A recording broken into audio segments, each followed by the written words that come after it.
It's Randy Orton. Oh, I have voices in my head. They counsel me. They understand. They talk to me.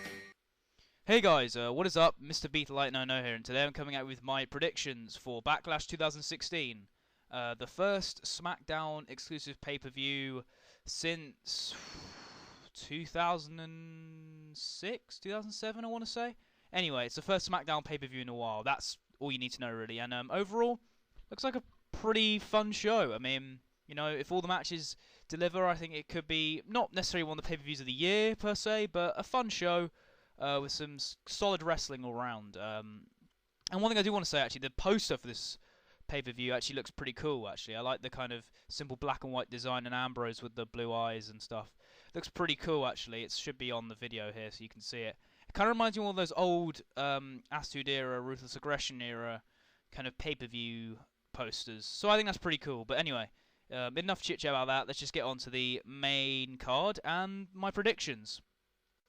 So the first match I want to talk about here is the SmackDown Tag Team Title Tournament semi-final. For those who don't know, basically what happened was SmackDown's been having this tag team tournament. American Alpha and Heath Slater and Rhino got to the finals. However, the Usos attacked American Alpha after the match. They injured Chad Gable after the match. So now there's going to be another semi-final match between the Usos and the Hype Bros, and the winners will face Heath Slater and Rhino. So who do I think is going to win the semi-final matchup and face Slater and Rhino? I mean, I'm probably going to go with the Usos. They've just turned heel. They're obviously going to, you know, they wouldn't turn them heel, you know, and give them this big character change and then just not really do anything with them. And I think the Hype Bros are one of those teams on SmackDown where they're just kind of there. I think the main teams on SmackDown at the minute are American Alpha, the Usos, and, well, Heath Slater and Rhino now. So I'm going to go with the Usos and the Hype Bros to take the win here.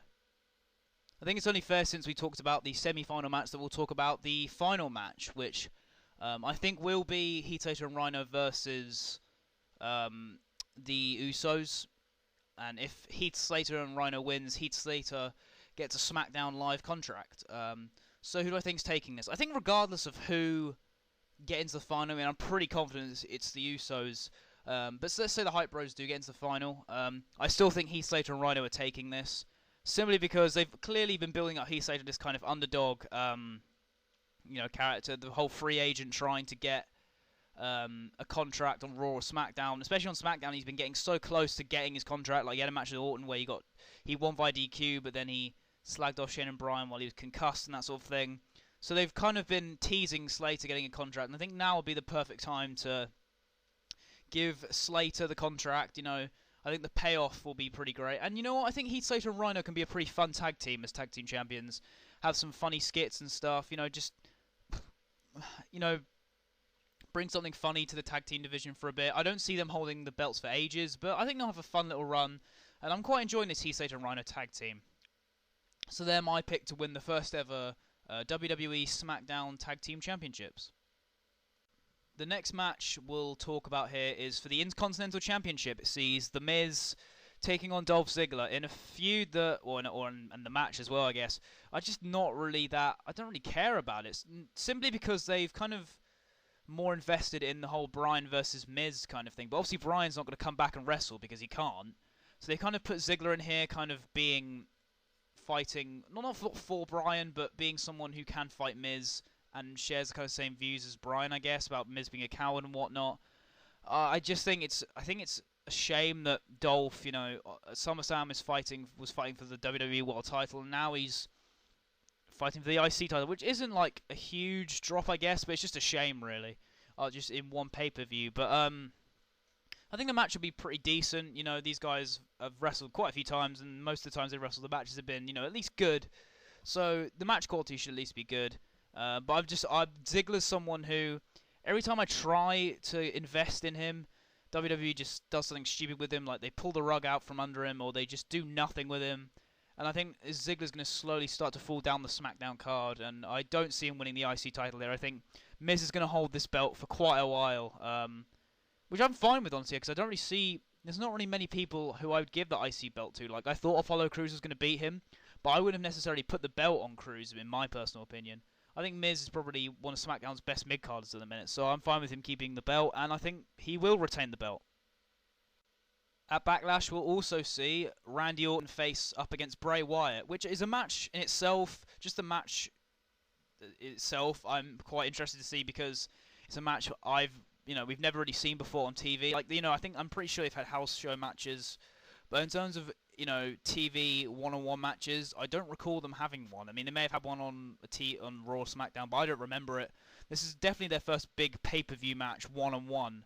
So I'm really looking forward to it, actually. I think it could be a pretty good match, actually. I think Wyatt is a very solid worker, so is Orton. I think it has a recipe to be a pretty good match. However, at this point, and I discussed this on the channel, so you can check it out. It's a more recent video of mine where I just discussed the Bray Wyatt problem and how he's kind of lacked any sort of credibility. And he had some momentum when he first came into WWE, but he's ultimately just been put in feuds that don't really get him over, or just feuds that are just poorly executed.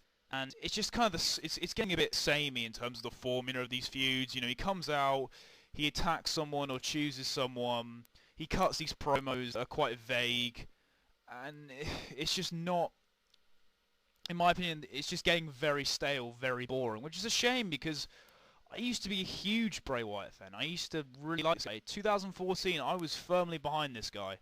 I know I was, this is the guy who beat Daniel Bryan at the Royal Rumble, went into WrestleMania against Cena, and now he's just sort of, granted, he probably will benefit from the SmackDown brand split in the sense of, he'll get more time, but I really think, even if Bray does win here, it's going to be something that, it's just going to be a win that will come through shenanigans. Like, it could see a possible Luke Harper return, which would actually be pretty cool because I do think Luke Harper and Eric Rowan should form a tag team, and because SmackDown, I think, needs some more credible tag teams. But anyway, who do I think is going over here? I think Orton is going over here simply because I think, obviously, Orton had the match with Lesnar at SummerSlam. He has had TV matches where he's won, but I think Orton hasn't really had a big pay-per-view win as of yet. However, I do think this Backlash pay-per-view will probably see that win for Randy Orton. So my pick for this match here, I'm going to go with Randy Orton. Also on the card, we have a six-pack Women's Championship match for the SmackDown Women's Championship, which sees Alexa Bliss versus Becky Lynch versus Carmella versus Naomi versus Natalya versus Nikki Bella. Now, this one I'm really not too sure with. I think there's definitely quite a few contenders here for who will get the SmackDown Women's Championship. So I'm going to kind of go through each competitor on this in this matchup here. I don't see them giving it to Alexa Bliss. She has come on. She's not been on the main roster that long. I don't think she's ready yet, but I definitely think she has potential. I really do actually rate Alexa Bliss. I think she definitely has potential. She's great on the mic. She feels very comfortable as a heel. I just think her in-ring work needs a bit of cleaning up. But I definitely think she's one for the future, and I think she will hold that Women's Championship very soon, in the next year or two. For Becky Lynch, I think she definitely has a chance to win it. However, one thing that I'm starting to think maybe she won't win it at Backlash is they might want to do her kind of chasing whoever the champion is, whether it's a heel or someone like that. But I definitely still think Becky Lynch, she's the best women's wrestler, in my opinion, on that SmackDown brand. So it would be a good way to kind of have the first champion, first SmackDown Women's Champion to be a very credible champion like Becky Lynch, who I think could probably do really well with that belt. And she is someone who I think is going to benefit from this brand split by getting a nice title run. Carmella, I really don't see her getting the belt. She's just, granted she is slightly better as a heel, but her kind of catchphrases like the "My name is Carmella," so it's just very it just makes me groan, just to be honest. It's just very kind of cringy in my opinion. And the moonwalking, I don't mind her doing it in her entrance, but the fact she says she says it in her promos and stuff, not huge on that really. Naomi is possible, however I think they've not really kind of built her up in the sense of they haven't really given her much in terms of mic time. She's just sort of come out and had matches, but she hasn't really done much. She haven't really hyped her up much, in my opinion.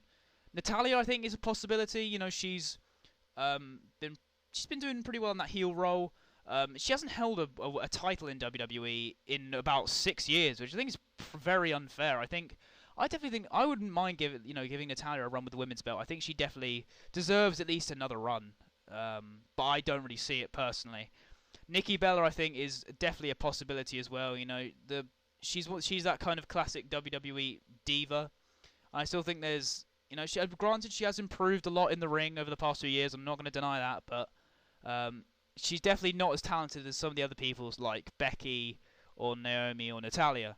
But there's still a chance. I think if I was to pick, I mean, obviously I'm gonna have to pick a winner here. I'm only gonna do one. I'm not gonna cheat here and pick multiple people. I think I probably will go for Nikki Bella, but personally, I would quite like to see Becky Lynch or even Natalya get the belt. In my personal opinion, I think they would benefit more from having it personally. And finally, the main event of this show, or well, at least it should be. I'd be very surprised if it wasn't. Dean Ambrose defending the WWE World Heavyweight Championship against the face that runs the place, AJ Styles. And you know what? I think this will be an awesome match. And what's kind of annoying me is you're getting those people online who are kind of being... Because Ambrose has had a couple of lackluster matches this year with Lesnar and like Jericho and even Ziggler at SummerSlam. You're getting those people who are like, oh, well, Ambrose, he's not going to have a good match at AJ. He sucks in the ring. I'm like, granted, you know what? Okay, Ambrose had a couple of disappointing matches. However, I feel that the match with Lesnar, and Ambrose discussed this in that Stone Cold podcast, Lesnar just didn't really give a shit. He wasn't really, you know, Ambrose tried to kind of pitch ideas for the match and stuff, and it didn't really go to plan. So that's kind of obviously why that match stunk, I think. The Jericho matches, I mean, the match at Payback was pretty good. It was a good first match, and I think they were obviously going to try and build to a better match. However, the match at Extreme Rules, I felt, they just sort of were given such a stupid stipulation. It was kind of hard to make, you know, the best out of it. However, the Ziggler matches, I think, is a fair cop. Like, it was a very kind of it was good, but it wasn't anything great, and it was very lackluster.